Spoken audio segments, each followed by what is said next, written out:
Hello, Marco എന്ന ചിത്രത്തിൻ്റെ 4-ാം ദിവസത്തെ കേരള ബോക്സ് ഓഫീസ് കളക്ഷൻ റിപ്പോർട്ടാണ് ഇന്നൊരു വീഡിയോ ഭാഗത്ത്.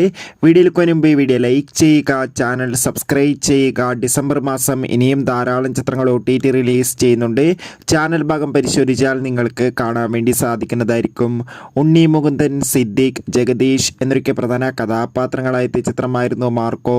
ചിത്രത്തിന് ഇപ്പോഴും നല്ല മികച്ച പോസിറ്റീവ് റെസ്പോൺസ് തന്നെയാണ് പുറത്തുവന്നുകൊണ്ടിരിക്കുന്നത്. അതുകൊണ്ട് തന്നെ എല്ലാ സിനിമാ പ്രേമികളും ഒരേപോലെയാണ് മാർക്കോ എന്ന ചിത്രത്തിൻ്റെ ഓരോ ദിവസത്തെയും ഓരോ കളക്ഷൻ റിപ്പോർട്ടും അറിയാൻ വേണ്ടി കാത്തിരുന്നത്. ചിത്രത്തിന് ഇന്ന് 4-ാം ദിവസവും മികച്ചൊരു ബുക്കിംഗ് തന്നെയായിരുന്നു കേരളത്തിൽ നടന്നിട്ടുണ്ടായിരുന്നത്. അതുകൊണ്ട് തന്നെ ഇപ്പോൾ കിട്ടുന്ന ട്രാക്കിംഗ് റിപ്പോർട്ടുകൾ പ്രകാരം മാർക്കോ എന്ന ചിത്രത്തിന് 4-ാം ദിവസം കേരളത്തിൽ നിന്ന് ഏകദേശം 3 കോടിക്കടുത്ത് കളക്ഷൻ നേടിയെടുക്കാൻ വേണ്ടി സാധിക്കുമെന്നാണ് അറിയാൻ വേണ്ടി സാധിച്ചിട്ടുള്ളത്. കാത്തിരിക്കാം കൂടുതൽ ഒഫീഷ്യൽ കളക്ഷൻ റിപ്പോർട്ടിനായി. മാർക്കോ എന്ന ചിത്രം കണ്ടവരുടെ അഭിപ്രായം കമൻറ്റ് ചെയ്യുക. Bye bye.